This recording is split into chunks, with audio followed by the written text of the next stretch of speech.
Alright, this is another lesson video for Mr. Singleton's class. Today we're going to be looking at the three main rhetorical appeals: ethos, pathos, and logos. After you watch this video, make sure you check out our website. Next to this video are some links to YouTube videos that are really good examples of each of these: ethos, pathos, and logos. Let's get started. One of the things that makes this English class a little bit different from maybe some of the English classes you've been in before is that we're going to talk a lot about this thing that you see here: rhetoric. Rhetoric is basically how a writer or speaker persuades or convinces his or her audience using specific techniques. Okay? As the year goes on, we'll look more and more at different rhetorical strategies, but for now, we're going to start out by looking at the three main rhetorical appeals. And we have to start out by talking about this guy, Aristotle.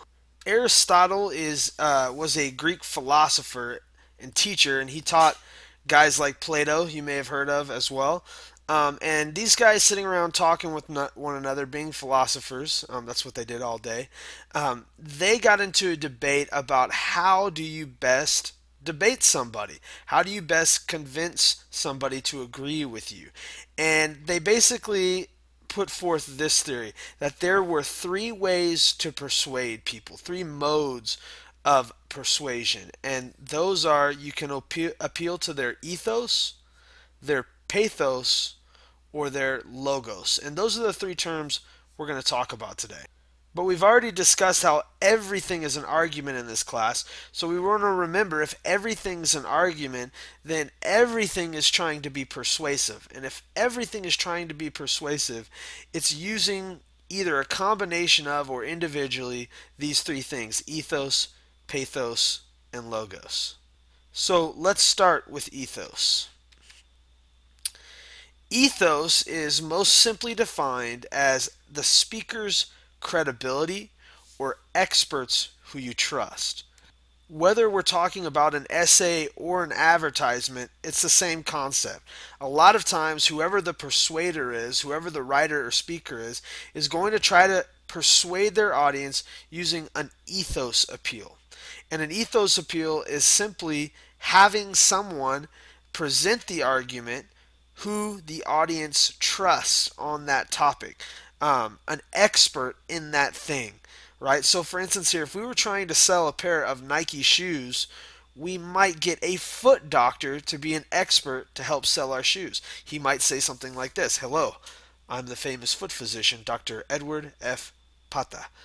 I know what kind of shoes keep feet safe and protected and keep feet from getting injured. There's only one: Nike shoes.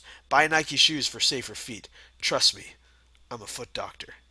Right? That's the kind of appeal that we would trust the speaker. We would trust the speaker because they're a foot doctor. You might think about Nike shoes also and think about who one of their traditional famous spokespeople is, and that spokesperson is Michael Jordan.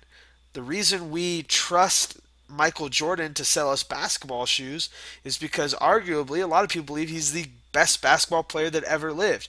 Who better to trust about basketball shoes than Michael Jordan? We don't talk about Mr. Singleton's basketball career in B team in middle school and trust his take on basketball shoes. It's not going to be helpful. We want to trust someone who's an expert.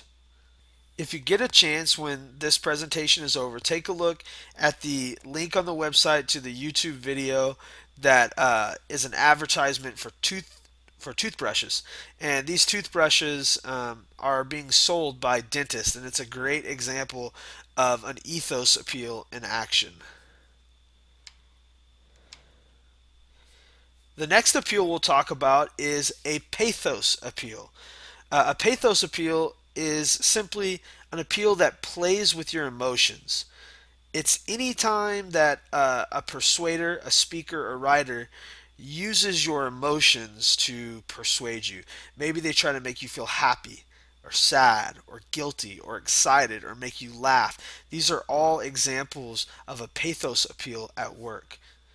Now, in advertising, this is one of the most popular appeals. In advertising, you'll see them use pathos appeal all the time. Um, Most often, not necessarily to make you feel sad or guilty, but feelings of nostalgia. Like, I wish things were how they were way back when. Or they'll use humor. And if they can convince us to laugh at an advertisement, maybe in our subconscious we'll associate that happiness and laughter with their product. And next time we're in the grocery store and we have that choice between the name brand that advertised using the hilarious commercial and the off brand, in the back of our head, our subconscious will say, oh, that name brand made me feel good. It made me laugh. And that's the one we put in the basket. That's what they bank on, at least. Um, a great example of how you would sell Nike shoes, again, using Pathos, you would say something like this. For every pair of Nike shoes you purchase, Nike gives a percentage of the profits to these hungry children to help feed them. Make the world a better place. Buy Nike shoes. Again, if you get a chance after this, check out the YouTube video. You can sort of see the one I'm talking about here in the corner. It's a video that you might have seen an advertisement for before. It's the Humane Society video with Sarah McLaughlin. Check out that link on the website because it's another great example of a pathos appeal. All right, our last appeal that I want to run through is logos. And a logos appeal doesn't really have much to do with logos as you think of like a company's logo, but instead has to do with the word logic. And a logos appeal is an appeal that uses facts, information, and logic to persuade us. Statistics, surveys, etc., things like that. Logos appeal is the most common type of appeal we're going to try to achieve in our writing, because in an academic writing, to an academic audience, such as a college professor or fellow academics in academic journals or whatever, they're going to want a logical appeal. They want an appeal that goes through the reasons and really makes them think, because that's what academics are all about. If you notice, we don't really have too many advertisements that use logos appeals anymore, because they would rather skip over our logic and go straight to our emotions, right? Because they know that buying a pair of $300 shoes is not actually very logical. So they don't want us to think about it. They want us to buy something on impulse, buy something based on a feeling. An example of how you would sell Nike shoes using logos is you would give facts, maybe from a study about it, right? Studies have shown that Nike shoes will make you run a half second faster on average, jump 10% higher, prevent 90% of ankle injuries, and 9 out of 10 Americans say that it's the best shoe money can buy. That would be a logos appeal. Again, if you get a chance, check out the YouTube video link for the example of a car being sold using a logos appeal. So that's it. Those are our three main rhetorical appeals, and you're going to have to be very comfortable with these appeals and know how to spot them and know how to create them in your own writing. Like I said, most often I'm going to ask you to shoot for this logos appeal, then maybe the ethos appeal, and at times the pathos appeal. We're going to become very good at spotting and using all three of these.